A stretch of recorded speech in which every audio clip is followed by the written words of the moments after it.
Welcome to All Business, No Boundaries, a collection of supply chain stories by DHL Supply Chain, the North American leader in contract logistics. I'm your host, Will Haywood. This is a place for in-depth discussions about the supply chain challenges keeping you up at night. We're breaking beyond the boundaries that are limiting your supply chain. In today's episode, we're doing something a little different. Those of you who have been listening for some time might know that we're now in our 5th season. To celebrate, we're taking a look back at some of our favorite and most memorable episodes over the past 5 years. Let's dive in. We launched All Business, No Boundaries in the heat of the pandemic in 2020, a notable year for the supply chain, and some could argue the perfect time to launch a podcast focused on supply chain challenges. There were plenty. During this season, we talked a lot about navigating this new normal and uncovered some compelling stories about supply chain resiliency and flexibility that have come to define the industry's response to adversity. In our 3rd episode, we were joined by Craig Foreman, President of E-commerce, and Larry Lantizer, VP of Operations, both for DHL Supply Chain, to discuss peak in a pandemic. During this episode, Craig and Larry outline our approach to peak season, what peak season means for e-commerce customers, how we typically plan for this time of year, and how the pandemic changed the game. Let's listen in.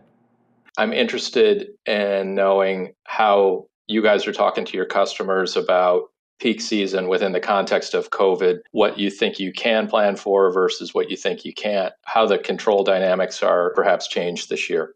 Craig, I'll start with you.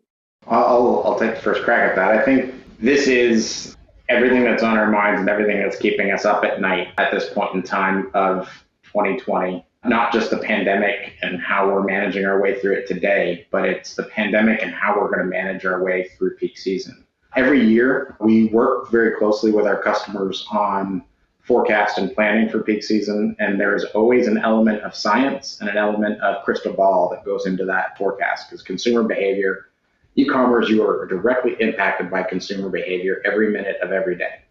That's just the reality of the way that this infrastructure is created, and this phenomenon has been created. And at peak season, it's no different. It's very heightened. And that's where the crystal ball aspect of trying to predict what a consumer is going to do comes into play. And I would say, you may be, 70% science and 30% crystal ball every year as you're building that forecast out for peak season. This year, I think we're inverting that ratio materially. I think that we have no idea what consumer behavior is going to do to things. And we do know that e-commerce sales are going to grow. Who are they going to be growing with? Where is it going to be growing? Are they going to be ordering on Black Friday? Or are they going to be waiting till later? Are they going to get what they want? Are the stores going to get any sales at all? Or are people going to be starting to go back to stores at that point in time? There's so much unknown. And then you couple that whole consumer behavior, unknown crystal ball impact with what we are dealing with in these fulfillment operations across the country, not just DHL, everybody is dealing with across the country, to protect and keep our associates and our team members safe. With the COVID-19 restrictions of social distancing, and doing that when you're attempting to take your workforce by 200% or 300% into your building, you still have to maintain social distancing, and you still have to look at the health and safety of your associates and how are you going to create that capacity. So that's something that we can control, and so that's where a lot of our focus is on how we maintain a very safe environment for our people at the highest capacity that we can get the facilities ready to. And that goes into our planning process and a process for peak that we've dealt with in the past, but this is just a more heightened approach that we need to take with more specific challenges to tackle. Head over to Peak in a Pandemic, Removing Boundaries to deliver a successful holiday season to hear the full story of peak during that unprecedented time, including how we kept our associates safe even when we needed to increase capacity to keep up with consumer demand. That was a wild time. Let's move on from 2020. In Season 2, we turned our attention to the thrilling frontier of digital innovation and supply chain management. This season was marked by captivating discussions on data analytics and accelerated digitalization, the agility and adaptability reshaping the retail landscape and strategies for driving growth in the post-pandemic supply chain environment. I had many favorite moments from this season, but my producers here told me I needed to pick just one. So that highlight for me was hearing about our first deployment of high-reach autonomous forklifts at a site for the Campbell Soup Company. In this episode, The Future of Digital Supply Chain is good. I was joined by Brendan Washington, Vice President of Logistics and Customer Supply Chain, The Campbell Soup Company, Jim Gaskell, Director of Global Automation and Emerging Technologies, Crown Equipment, and Mark Smith, Senior Vice President of Operations at DHL Supply Chain. Here, Brendan from Campbell's is telling us about what this new technology means for our people and the benefits they're already seeing. Yeah, so, in our current environment, one of the macroeconomic factors that we're up against is just rising labor costs, right? And you see in the news what's happening with labor. We're, in essence, when you remove that as a component, it helps to defray some of the risks associated with that. I mean, we love our people and we want to take care of our people. And as, we're able to find ways forward that involve less reliance on labor, it actually helps us to do that better with the teams that we do have. I think additionally, when you talk about fixed automation systems that could be an alternative to having the mobile forklifts, these are actually much less expensive than going with some of the fixed systems and much more flexible. They can be reconfigured to move things to different parts of the warehouse over time rather than some of the fixed solutions that you see in some of the older automation attempts. When we look at the prospect for utility costs possibly being lower and, the ability to operate in 24-hour conditions, and sometimes people aren't going to be able to do some of those things. And for example, in dark rooms, the forklifts don't necessarily need light that's needed for human beings to, operate in. So we see that as a potential benefit. And then I think lastly, as I think about some of the outcomes that we're seeing, when we look at inventory accuracy, the automation and the software, it's not going to miss. It's not, again, when you talk about human error, we're not going to see some of those issues where, the put away is marked incorrectly or something like that. And so I think we're starting to see some of those benefits. And I think as we scale up, we're looking forward to seeing more of those benefits come forward. So Jim, go ahead. I was just going to add to what was just said. So there's two unique things that are really taking place. They're not completely unique, but they're interestingly unique, is the system gets fed by manual operators on one side bringing product in, and then its output goes to a P&D rack that manual operators take pallets out. Well, you don't have to dial back too many years in automation where an automated vehicle couldn't handle a pallet that was placed by a manual operator because it would go into an error. But this system, because of the camera system it uses, can actually pick up a pallet a manual operator placed and put it in the rack without detecting any errors. And also, make decisions about placing the pallet based on the circumstances, adjacent pallets and things like that. I think that's certainly a valid thing that you would see if you went to this site. Listen to the full episode to hear more about the first deployment of autonomous forklifts at Campbell's, the early ROI we're seeing, and what's next for the technology. That brings us to Season 3, where we focused on exploring the evolving landscapes of supply chain sustainability and continued our focus on innovation and digitalization. From forecasting the future of supply chains with a lens on sustainability and diversity, to diving into the strategic partnerships driving operational excellence, each episode in Season 3 offers a glimpse into the transformative initiatives shaping the industry. Season 3 is also home to our most listened to episode, Stretching the Limits of Supply Chain Digitalization, a conversation with Boston Dynamics. In this episode, Sally Miller, our current Chief Information Officer for North America and Global Digital Transformation Officer, and recently named Global CIO, and Mark Dearman, Chief Strategy Officer from Boston Dynamics, walk us through the partnership between DHL Supply Chain and Boston Dynamics and how we work to develop a first-of-its-kind robot for the warehouse, Stretch. Let's listen in. I want to shift gears a little bit to the partnership between DHL and Boston Dynamics. And as a technology provider and an operations provider or solution provider, Sally, you mentioned that started in 2018. Can you guys talk about sort of how these relationships evolve and what you look for in a partner respectively, and kind of how these things build up over time to get to where we are now? Sure. I can talk specifically to the Boston Dynamics partnership evolve. It started with just a personal connection with the CEO, Robert Plater. And I really liked his openness to understanding the operational part of what we do. At the same time, we were learning how robotics are developed and built and trying to leverage their vast experience in the field. So it started out just as, hey, let's take a look at some of your sites, see what you do, better understand it, and what can we develop to help you. So it evolved from there. And as Boston Dynamics started developing prototypes, we would try them out in our operation. They would watch the performance, take them back into the lab, tweak, develop.